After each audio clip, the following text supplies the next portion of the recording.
अस्सलामुअलैकुम viewers, welcome to MLT vibes with वार। और आज का जो हमारा टॉपिक है वो है जी inherited disorders running in families. ये मतलब जो विरासती कह लें, जेनेटिक कह लें, जो आजकल बीमारियां जो पेरेंट्स से ऑफस्प्रिंग में आ रही हैं, मतलब पेरेंट्स से जो उनके जनरेशन में आ रही हैं, वो सारे डिसीज हमने डिस्कस करनी है। तो चलते हैं जी पहले टॉपिक की तरफ। अब सबसे पहले इनका इंट्रोडक्शन हम देख लेते हैं कि इनहेरिटेड डिसऑर्डर्स होती क्या हैं। मतलब इनहेरिटेड डिसऑर्डर को हम जेनेटिक डिसऑर्डर्स भी कह सकते हैं। ये उस वक्त होती हैं जब कोई ना जीन में कोई म्यूटेशन आ जाए। जीन क्या है? जीन एक डीएनए का पार्ट है जिसने इंफॉर्मेशन कैरी करनी होती है। जो डीएनए हमारा है वो जी मास्टर प्लान है, सारी बॉडी की इंफॉर्मेशन उसके पास होती है। तो जब भी कोई when these occur when a mutation affects your genes or when have the wrong amount of genetic material। ये तब होता है जब कोई वेरिएशन आ जाती है, मतलब कोई जीन जो इंसान वो चेंज हो गया हमारा ना, जीन के कोडान में चेंज आ गया, तो उसकी वजह से हुई है। या तो कोई wrong amount of genetic material आ गई है, मतलब समझ लें जी कि जीन जो था ना वो एयर का था, वो उसके पास नोज की इंफॉर्मेशन आ गई, तो ये हमारे पास होते हैं जी genetic disorder. Wrong genetic information. Genes जो होते हैं वो डीएनए से मिलकर बनते हैं, जो जिसमें हमारे पास सारी सेल की फंक्शनिंग और करेक्टरिस्टिक्स जो हमें मिलती है ना, एक यूनिक करेक्टरिस्टिक हर बंदे के पास होती है उसके डीएनए में। मतलब डीएनए हर पर्सन का ना डिफरेंट होता है, तो उस हिसाब से उसके पास ना यूनिक करेक्टरिस्टिक्स होती हैं। और जो जीन्स हैं वो भी डीएनए से मिलकर बनी होती हैं, तो इनमें जब डिफेक्ट आता है तो हमारे पास ये इनहेरिटेड डिसऑर्डर्स होते हैं। ये अब हमारे पास होता क्या है, हाफ जीन हमारे जो है ना 23 जो होते हैं मदर से आते हैं, 23 फादर से आते हैं, टोटल 46 क्रोमोसोम्स होते हैं। ठीक हो गया जी। और जब भी इनमें कोई म्यूटेशन वाली जीन अगर वन पेरेंट से इनहेरिट हो रही है ना, तो तब डिसीज हो सकती है, दोनों से हो रही है तब डिसीज हो सकती है। Sometimes gene change due to issue within the DNA. मतलब समटाइम ऐसा होता है कि हमारे डीएनए में इशू होता है। This can raise your risk of having a genetic disorder. और ये हमारा जो है ना ये रिस्क इंक्रीज कर सकता है कि हमें ना कोई जेनेटिक डिसऑर्डर है। Some cause symptoms at birth while other develop over time। मतलब कुछ जो है ना सिम्टम्स इन डिसऑर्डर्स की ड्यूरिंग बर्थ शो हो जाती हैं, एट बर्थ शो होती हैं, या जो दूसरी होती है ना वो थोड़े टाइम बाद डेवलप होती हैं। ठीक हो गया जी। नेक्स्ट हमारे पास है जी जेनेटिक डिसऑर्डर होते कितने टाइप्स के। एक हमारे पास आ गया जी मोनोजेनिक और सिंगल जीन इनहेरिटेड डिसऑर्डर। जैसे आपको नाम से ही पता चल रहा होगा, इसमें हमारे पास क्या होता है जी, किसी सिंगल जीन में चेंज आती है, उसकी वजह से हमें कोई डिसऑर्डर होता है। ठीक है। मल्टीफैक्टोरल और पॉलीजेनिक इनहेरिटेड डिसऑर्डर, इनमें हमारे पास क्या होगा जी, मल्टीपल जीन में जो है ना चेंज आएगी, उसकी वजह से हमें जो डिसऑर्डर होगा उसको हम कहेंगे मल्टीफैक्टोरल और पॉलीजेनिक इनहेरिटेड डिसऑर्डर। और सिंगल जीन और मोनोजेनिक इनहेरिटेड डिसऑर्डर क्या होते हैं जी, when a certain gene is known to cause a disease we refer to as a single gene disorder। आपको पहले यही चीज बताई है। और a genetic disorder in which only one gene is affected is called genetic gene single gene disorder। ये दोनों जो है ना, ये दोनों इसकी डेफिनेशन है जो इजी है, इजी वे में जो आपको समझ आती है आप वो कैरी कर सकते हैं। और नेक्स्ट हम देख लेते हैं हमारे पास सिंगल जीन और मोनोजेनिक डिसऑर्डर्स में डिसऑर्डर कितने आते हैं। पहले हमारे पास आ रहा है जी cystic fibrosis, sickle cell disease, fragile X syndrome, muscular dystrophy, Huntington disease.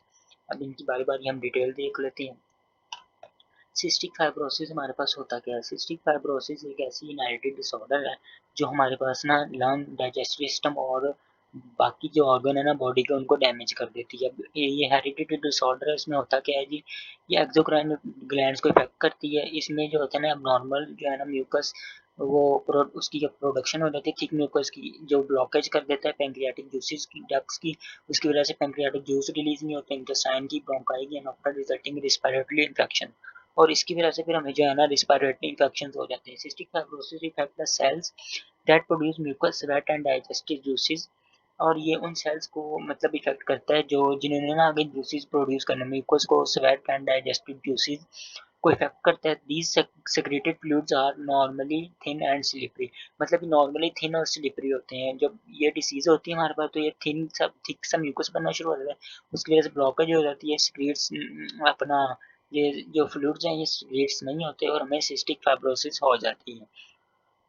Next हम इसका देख लेते हैं जी कि ये होती कैसे है जी। Cystic fibrosis is caused by mutation in gene का cystic fibrosis transmembrane conductance regulator, मतलब CFTR जीन की म्यूटेशन होती है, उसकी वजह से जो है ना सिस्टिक फाइब्रोसिस हमें हो जाती है। ये वाली जो जीन है ना CFTR, इसकी फुल फॉर्म है जी cystic fibrosis transmembrane conductance regulator.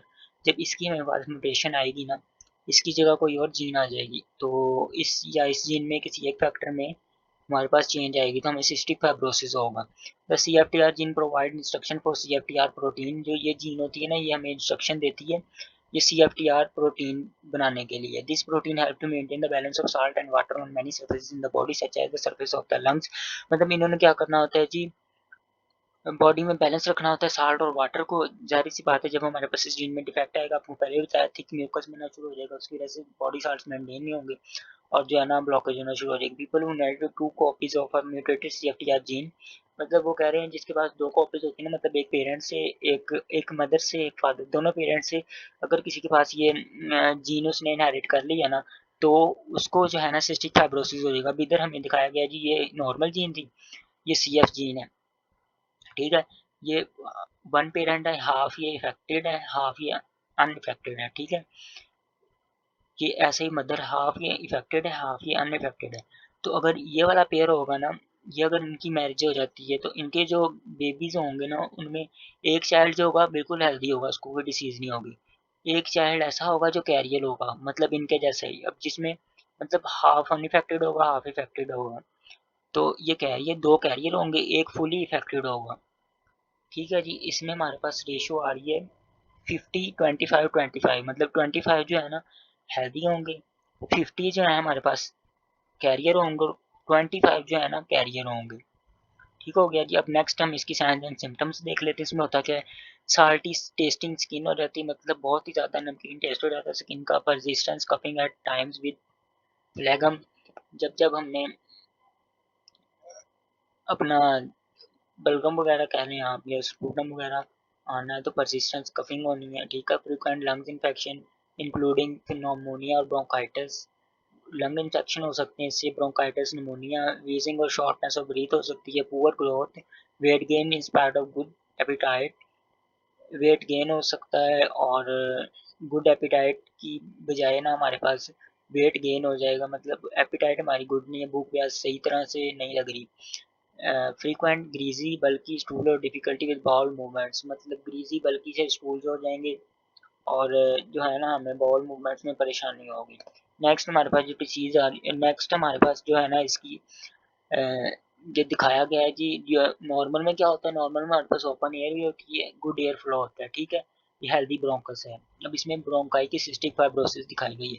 During cystic fibrosis क्या होगा, ये थिक सा म्यूकस इसके अंदर आ गया, इसने ब्लॉकेज कर दी है, पुअर एयर फ्लो हो गया, तो हम कह देते हैं जी हमारे पास ये सिस्टिक फाइब्रोसिस हो गया है।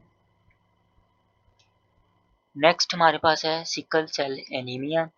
सिकल सेल एनीमिया में क्या होता है, ये भी severe hereditary form of anaemia है। इसमें mutated gene form of haemoglobin distort the red blood cell into crescent shape at low level of oxygen. इसमें जब लो लेवल ऑफ ऑक्सीजन होता है तो क्रेसेंट शेप के आरबीसीज बन जाते हैं।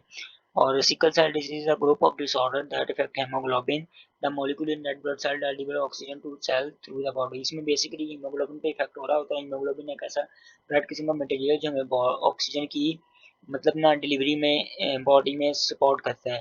People with the disorder have atypical haemoglobin molecule called haemoglobin S. इस डिसीज के पेशेंट में ना हीमोग्लोबिन एस जो है ना वो प्रेजेंट होगा। ये इसकी इंडिकेशन होगी कि पर्सन को सिकल सेल एनीमिया है, which can distort red blood cell into sickle और क्रेसेंट शेप। ये जो बेसिकली हीमोग्लोबिन एस होता है ना, यही जो है ना शेप को डिस्टॉर्ट करता है और क्रेसेंट शेप की जो है ना आरबीसीज की शेप बना देता है। नेक्स्ट हमारे पास है जी sickle cell anaemia disease called the single point mutation in both copies of person haemoglobin beta gene और बीटा ग्लोबुलिन जीन। इसमें हमारे पास हेमोग्लोबिन बीटा जीन में जब दोनों पर्सन ने जो है ना कोई डिफेक्ट आता है ना, तो उस वक्त हमें ये सिकल सेल एनीमिया होता है। हीमोग्लोबिन कंसिस्ट ऑफ 4 प्रोटीन सब यूनिट्स, टिपिकली 2 सब units called alpha haemoglobin and 2 सब units called beta haemoglobin. Basically जो हीमोग्लोबिन है ना, इसमें दो चार प्रोटीन होती हैं, दो जो होते हैं ना अल्फा हीमोग्लोबिन होते हैं, दो बीटा हीमोग्लोबिन होते हैं। जो बीटा हीमोग्लोबिन है ना, वो इंफॉर्मेशन प्रोवाइड करता है। बीटा हीमोग्लोबिन प्रोटीन जो है ना, वो हमारे पास इंफॉर्मेशन प्रोवाइड करता है हीमोग्लोबिन बीटा हीमोग्लोबिन के लिए। बीटा हीमोग्लोबिन का protein and necessity for oxygen carrying function of red blood cell. पहले भी आपको बताया, जो हीमोग्लोबिन बीटा है ना, ये ऑक्सीजन कैरिंग कैपेसिटी में हेल्प करती है। People with sickle cell mutation in both copies of HBV gene produce protein that clump together and lead to change in the shape and behaviour of RBCs. इसके जब दोनों copies में change होती है तो ये क्लम्प कर जाती है आपस में, और फिर ये लीड करती है जी चेंजेस में, शेप में और बिहेवियर में आरबीसीज के। और signs and symptoms begin in early childhood. ये अर्ली चाइल्डहुड में होता है। Characteristic features of this disorder include a low number of RBCs, anemia, and the signs and symptoms sickle anemia caused by sickling of red blood cell। जब sickling हो जाती है, इसमें red blood cell की creation shape हो जाती है। उसके बाद साइन एंड सिम्टम हमारे पास क्या आएंगे? शॉर्टनेस ऑफ ब्रीथ, सांस लेने में दुश्वारी होगी, ठीक है, फैटीग, थकावट होगी, delayed growth and development in children. Childrens की डेवलपमेंट और ग्रोथ में जो है ना डिले होगा। Yellowing of eyes and skin, jaundice हो जाएगा। This condition is inherited in an autosomal recessive pattern, which means both copies of the gene in each cell have mutations। ये एक ऑटोसोमल रिसेसिव पैटर्न है। Recessive में ये है कि both copies of gene in each cell है mutation, मतलब जो दोनों कॉपियां हैं ना, उनमें जो है ना म्यूटेशन होंगी।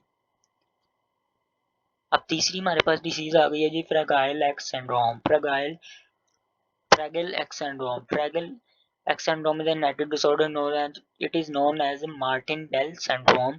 इसको मार्टिन बेल सिंड्रोम भी कहते हैं। FXX can cause learning disabilities, developmental delays and social or behavioral problems, disabilities varying in severity। इसमें हमारे पास बेसिकली डिसेबिलिटीज होंगी। लर्निंग डिसेबिलिटीज मतलब समझने में मुश्किलें आएंगी। बिहेवियर प्रॉब्लम्स होंगी। इसमें बेसिकली जो हमारे पास होता है ना, लाइक लार्ज हेड सर्कमस्टांस और एन एलोंगेटेड फेस, जो लार्ज हेड हो जाएगा, फेस इलोंगेट हो जाएगा, इस तरह की ना बीमारियां होती हैं इस डिसीज से। इस तरह की बॉडी में मतलब चेंजेस आती हैं। Fragile X syndrome is inherited genetic disease passes down from parents to children that cause intellectual and development disabilities. मतलब इसमें ये होगा कि किसी में इंटेलिजेंस की कमी होगी। जैसे आप लोगों ने देखा होगा, हम कहते हैं कि दिमागी तवाज़ुन में ठीक, वो चीज़ इसमें आ रही है। और डेवलपमेंट डिसेबिलिटीज होंगी, डेवलपमेंट सही तरीके से नहीं हो रही है, ज़्यादा हो गई है, तो वो जो है ना बॉडी पार्ट चेंज हो जाते हैं शेप में। FXS is caused by changing in gene called Fragile X messenger ribonucleoprotein। FMR1 gene होती है जिसकी चेंज की वजह से हमें ये डिसीज हो जाती है। FMR1 जीन में का protein called FMRP that is needed for brain development. ये जो फैक्टर होता है ना, जीन होती है, ये प्रोटीन बना रही होती है FMRP, जो कि नीड होती है ब्रेन की डेवलपमेंट में। जब ये जीन ही नहीं बनेगी, ब्रेन की डेवलपमेंट नहीं होगी, उसकी वजह से हम कह देंगे जी फ्रैगल एक्स सिंड्रोम हो गया, ब्रेन की डेवलपमेंट नहीं हो रही, और ब्रेन या तो छोटा रह जाएगा या फिर बड़ा हो जाएगा। नेक्स्ट हमारे पास इसके साइंस एंड सिम्टम्स हैं। प्रोमिनेंट ब्रॉड फोरहेड होगा, लार्ज हेयर्स हो जाएंगी, लॉन्ग फेस हो जाएगा, होलो चेस्ट हो जाएगी। ठीक हो गया। इसमें हमारे पास आ गई, ये दिखाया गया है पिक में, each children has a 50% chance of inheriting the defect since girls also inherit an X from the father, they may not be as severely effected. इसमें ये होगा कि अगर हमारे पास मदर कैरियर है ना, तो जो सन है वो इफेक्टेड होगा। सन 100% इफेक्टेड होगा, ठीक है। क्यों इफेक्टेड होगा? क्योंकि जो मेल है ना, उसमें एक ही एक्स क्रोमोसोम होता है। फीमेल के पास दोनों ही एक्स क्रोमोसोम होते हैं। मेल के पास एक एक्स एक वाई होता है। और जो है ना, फीमेल अगर उसमें हो रही है, वो कैरियर हो सकती है लेकिन वो इफेक्टेड नहीं होगी, ठीक है। इफेक्टेड भी हो सकती है लेकिन वो रेयर केस होगा फिर। तो इसमें हमारे पास क्या होगा जी, अगर सॉरी, इसमें हमारे पास क्या होगा जी, हमारे पास इसमें यह होगा, अनइफेक्टेड हमारे पास फादर अगर आ रहा है ना, और कैरियर मदर है, तो क्या होगा, एक अनइफेक्टेड सन होगा, एक अनइफेक्टेड डॉटर होगी। एक इफेक्टेड सन होगा या और एक इफेक्टेड डॉटर होगी, या तो कैरियर डॉटर होगी। नेक्स्ट हमारे पास आ गया जी Huntington syndrome. Huntington disease is a fatal genetic disorder that cause the progressive breakdown of nerve cells in the brain. ये बेसिकली नर्व सेल्स के साथ रिलेट करती है, जो नर्व सेल ब्रेन के डैमेज कर देती है, ब्रेक डाउन उनकी कर देती है। It deteriorates a person's physical and mental abilities during their prime working years and has no cure। इस डिसीज की जो है ना क्योर कोई नहीं है, और फिजिकल और मेंटल एबिलिटीज पे ये इफेक्ट करती है पर्सन की। H D is cause by mutation in gene for a protein called huntingtin. This protein plays an important role in nerve cell in the brain। अच्छा जी, इसमें क्या होता है जी, म्यूटेशन आती है जीन में जो कि हंटिंगटन प्रोटीन बना रही होती है। ये एक इम्पॉर्टेंट रोल प्ले करती है nerve cell in the brain.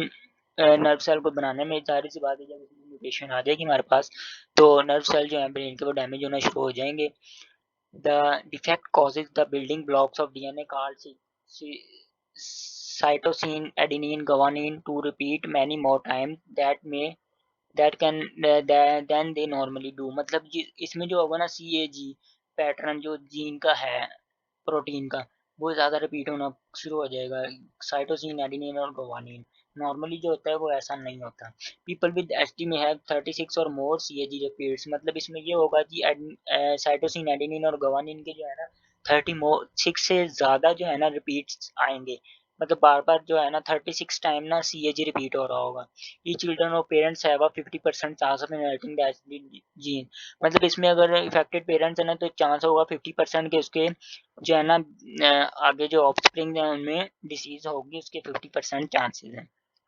इसके साइन एंड सिम्टम्स हमारे पास आ गए हैं जी। Difficulty in concentrating the memory lapses, depression मतलब मेमोरी याद करने में डिफिकल्टी वगैरह होगी क्योंकि ब्रेन से रिलेट कर रहा है ना। स्टम्बलिंग क्लमसीनेस होगी, लेजीनेस होगी, involuntary jerking and fidgety movements, problem in swelling speaking and breathing, निकलने में और बोलने में और सांस लेने में प्रॉब्लम्स होंगी। डिफिकल्टी इन मूविंग, मूव करने में डिफिकल्टी होगी। अभी हमारे पास है जी अफेक्टेड फादर है, अनइफेक्टेड मदर है। तो इसमें हमारे पास क्या होगा जी 50-50, मतलब अनइफेक्टेड डॉटर्स या सन एक एक आएंगे। और अगर मतलब अगर 4 बेबी इनके हुए हैं ना तो उनमें से 2 होंगे अफेक्टेड होंगे, 2 अनइफेक्टेड होंगे। मतलब एक सन और एक डॉटर अफेक्टेड होगी, एक सन और एक डॉटर अनइफेक्टेड होंगे। नेक्स्ट हमारे पास इसमें है जी डोकेन मस्कुलर डुचेन, डोकेन पढ़ लें, डुचेन पढ़ लें, जो मर्जी पढ़ लें। Duchenne muscular dystrophy. Duchenne muscular dystrophy is a group of disease that cause progressive weakness और loss of muscle mass।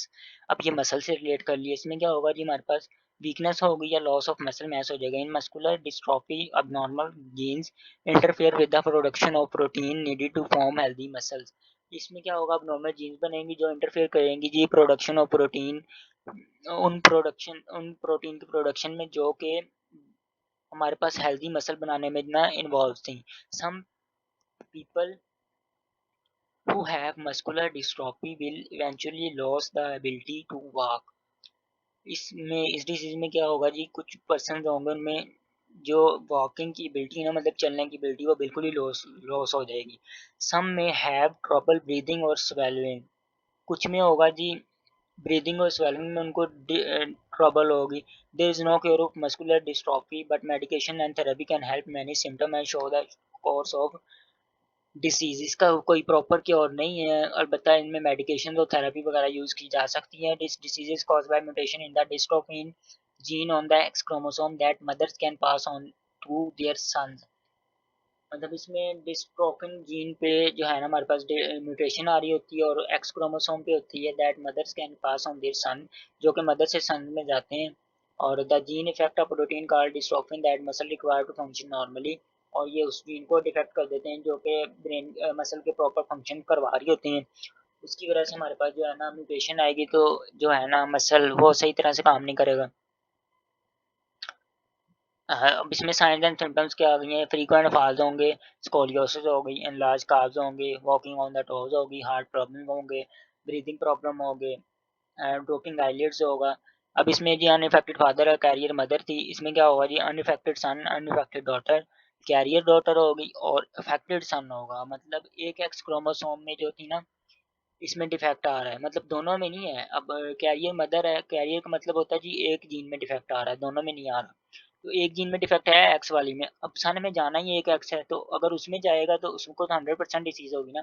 तो जो डॉटर उसमें 2 एक्स जाने हैं, अगर उसमें आ भी गया है तो वो इफेक्टेड नहीं होगी, वो कैरियर होगी। अब नेक्स्ट जो इसकी जनरेशन होगी उसको जो है ना वो इफेक्टेड हो सकती है, ये नहीं इफेक्ट होगी, ये सिर्फ कैरियर है। ठीक हो गया जी। नेक्स्ट हमारे पास दूसरी टाइप आ रही है जी मल्टीफैक्टोरल इनहेरिटेड डिसऑर्डर। मल्टीफैक्टोरल में ये होगा एक से ज़्यादा जीन में जो है ना इनहेरिटेंस आएगी, मतलब म्यूटेशंस आएंगी और cause multiple genes come together along with the effect of environmental factor. इसमें जीन में भी डिफेक्ट आ रहा होगा और साथ साथ इसमें जो है ना इन्वायरमेंटल फैक्टर भी इन्वॉल्व होगा, इसलिए हम इसको कहते हैं मल्टी फैक्टोरियल यूनाइटेड डिसऑर्डर। अब इसकी कैरेक्टरिस्टिक्स क्या हैं? The risk of multifactorial disease में get increase due to environmental influences. अब इसमें इन्वायरमेंटल इन्फ्लुएंसेस आएंगे हमारे पास, इन्वायरमेंट की वजह से हमारे पास जो है ना रिस्क होगा।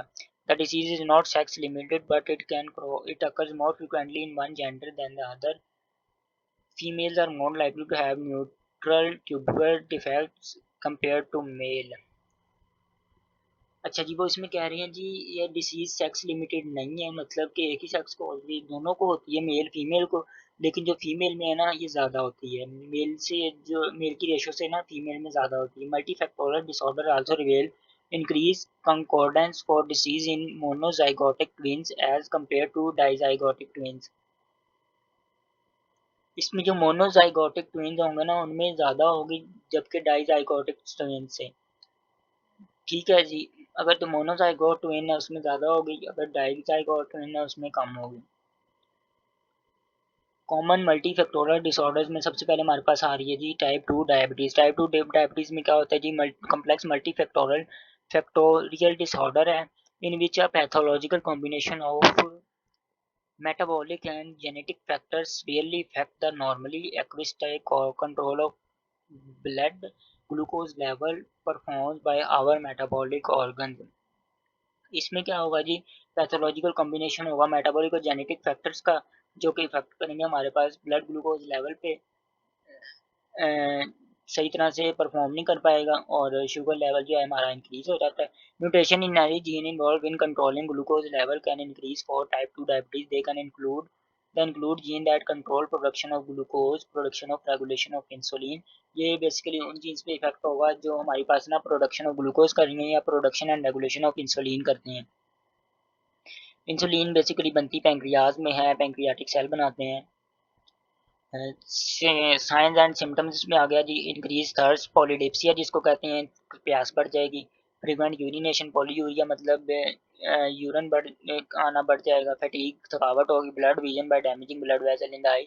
आइज में जो है ना आंखों की ब्लड वेसल जो है ना इफेक्ट डैमेज हो जाएंगी, जिसकी वजह से ब्लरी विजन होगा, जैसे धुंधला धुंधला ऐसे लगता है जैसे नजर वीक है। वेट लॉस हो जाएगा। दूसरी हमारे पास आ रही है जी अल्जाइमर डिसीज। अल्जाइमर डिसीज में क्या होगा जी, cause by various factor such as genetic, lifestyle and environmental factor.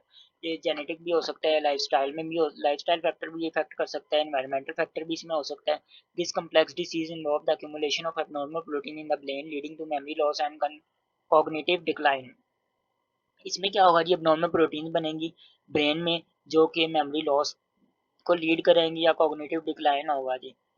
Brain से डिक्लाइन आ रहा होगा, मैसेजिंग वगैरह मैसेंजर सिस्टम नहीं होगा। Abnormal protein include beta amyloid precursor protein and TAU tangles accumulate in the brain। tau and tangles accumulate in the brain। Beta amyloid precursor protein include होगी इसमें abnormal protein में, जो कि टीएयू tangles कह लें आप इसको या टा टैंगल्स कह लें, accumulate in the ब्रेन में accumulate होना शुरू हो जाएंगी। The tattoo tangles are twisted protein fiber that form inside the brain cell। These tangles disturb the normal functioning of cell and contribute to progression of the disease। मतलब वही है कि ये tangles जमा होना शुरू हो रहे हैं जिससे ये नॉर्मल फंक्शनिंग को जो है ना वो हमारे पास इफेक्ट करते हैं और contribute to progression of disease, मतलब डिसीज को ज़्यादा प्रोग्रेस करने में इनका रोल होता है। The disease is called by mutation in the apolipoprotein E. APOE gene में जो है ना म्यूटेशन आने की वजह से डिसीज होती है, और ये जीन जो है ना ये इन्वॉल्व होती है जी protein that help carry cholesterol and other types of fat in the blood stream. मतलब जो कोलेस्ट्रॉल और अदर फैट्स होते हैं ना बहुत ब्लड स्ट्रीम में, उनको जो कैरी करती है ना उस जीन में हमारे पास जो है ना डिफेक्ट आ रहा है इसमें। That this disease also called by mutation in amyloid precursor protein और chromosome 21 pre-sanilin 1 on chromosome 14 and 10 pre-sanilin 2 on chromosome 1। अब इसमें मोलॉइड म्यूटेशन किधर किधर आती है, मोलॉइड प्रिकर्सर पे आती है 21 क्रोमोसोम पे। पेरीसिनिलीन 1 की अगर आ रही है तो वो क्रोमोसोम 14 पे होगी, और प्रीसैनिलीन 2 पे आ रही है तो वो क्रोमोसोम 1 पे आएगी। ठीक है जी। इसके साइन एंड सिम्टम्स क्या होते हैं? मेमोरी लॉस हो जाती है, misplacing items, difficulty in decision making and judging, reduced ability in understanding visual images, confusion with time and places, mood swings। ठीक हो गया। Difficulty in problem solving, social withdrawals. तो ये सारे इसके साइंस एंड सिम्टम्स में आ रहे हैं।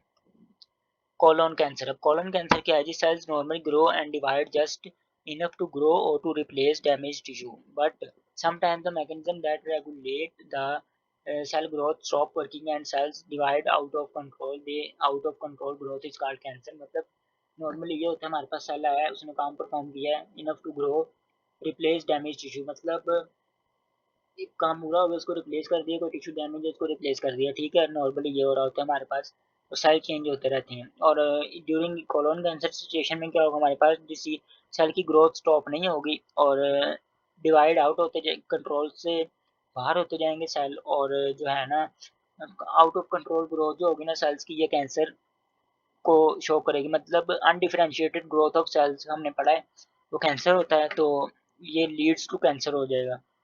जब हमारे पास सेल्स जो है ना उनकी प्रोडक्शन रुक नहीं रही, बने जा रहे हैं, तो उस वजह से होता है ये।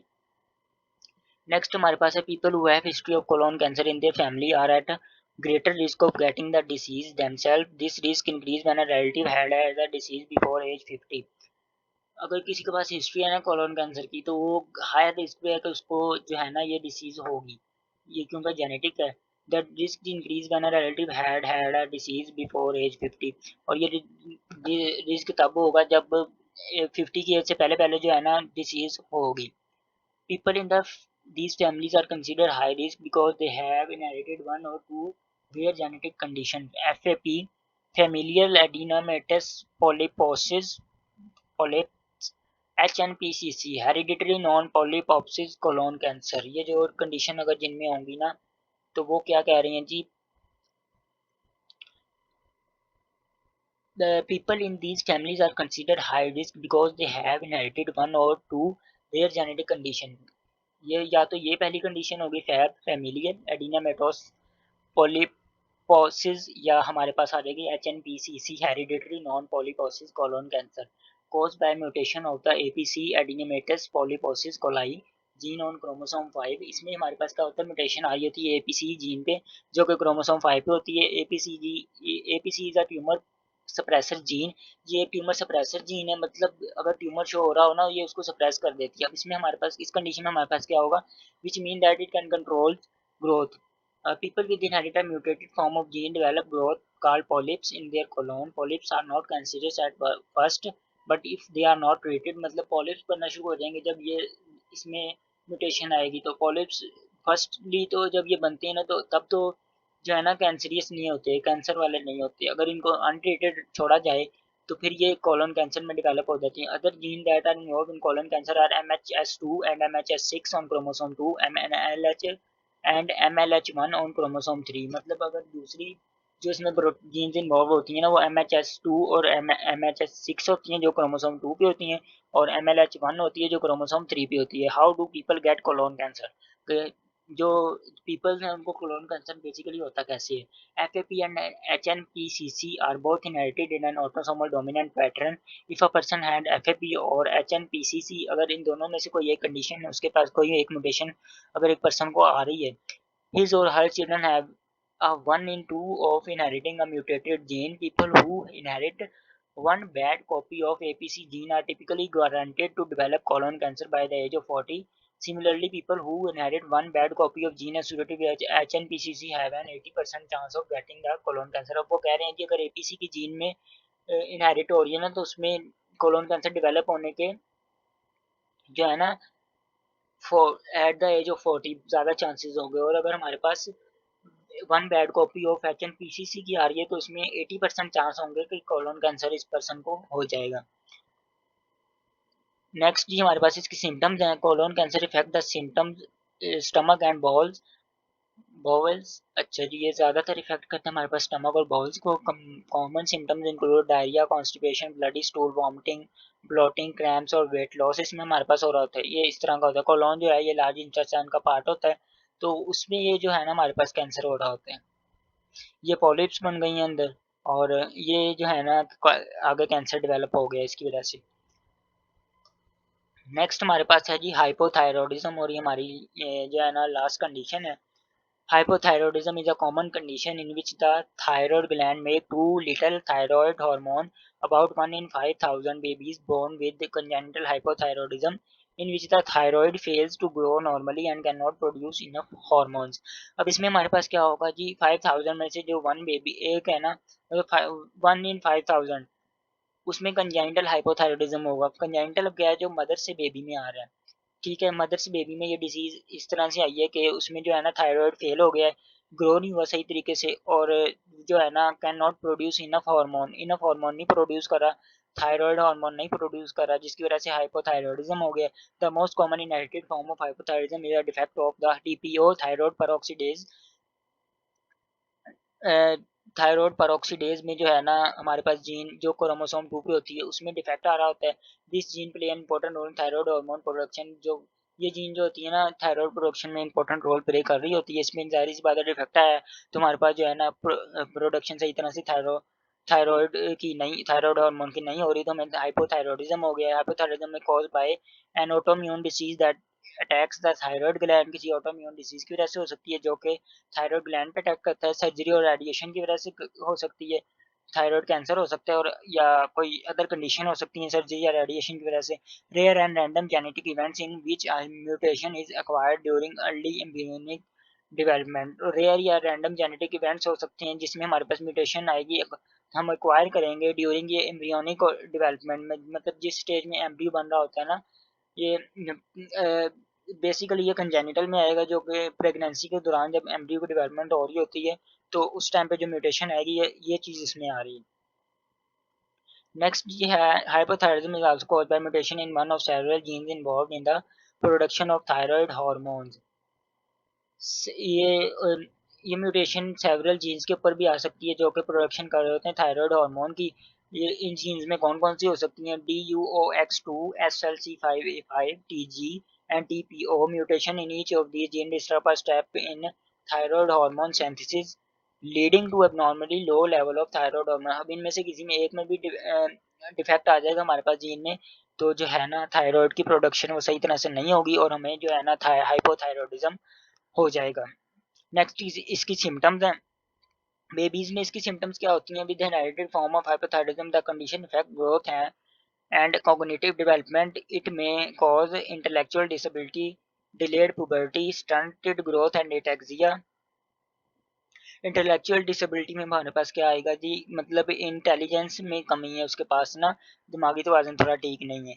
डिलेड पुबर्टी मतलब पुबर्टी में ना डिले हो रही है, मतलब बालिग होने में डिलेशन आ रही है। स्टंटेड ग्रोथ मतलब ग्रोथ जो है ना रुक गई है। एटेक्सिया अनकोऑर्डिनेटेड मसल मूवमेंट्स, मतलब मसल मूवमेंट्स में ना सही तरह से ना सिग्नलिंग नहीं हो रही, उस कंडीशन को कहते हैं एटेक्सिया। अब अडल्ट्स में अगर ये होगा तो इनमें क्या सिम्टम्स हमारे पास होंगी? Hypothyroidism slows the body's mechanism making the patient feel mentally and physically sluggish. मतलब ये पेशेंट को ऐसा फील करवाएगा कि मेंटली जो ना वो बहुत ही ज़्यादा ऐसा फील करेगा कि थका हुआ है, और स्लगिश स्लगिश मतलब एक्टिव एक्टिव नहीं होगा वो। ठीक हो गया। और इसमें सिम्टम्स हमारे पास क्या आएंगे? Weakness, fatigue, muscle aches, mood swings, hair loss, memory loss and slow speech. ये था जी आज का हमारा टॉपिक, और थैंक यू आप लोगों ने सुना। उम्मीद है आप लोगों को समझ आई होगी, और नेक्स्ट वीडियो में हम मिलेंगे एक और इंटरेस्टिंग टॉपिक के साथ। तब तक के लिए खुदा हाफिज़। चैनल को लाइक, सब्सक्राइब और शेयर कीजिएगा। जज़ाकल्लाह।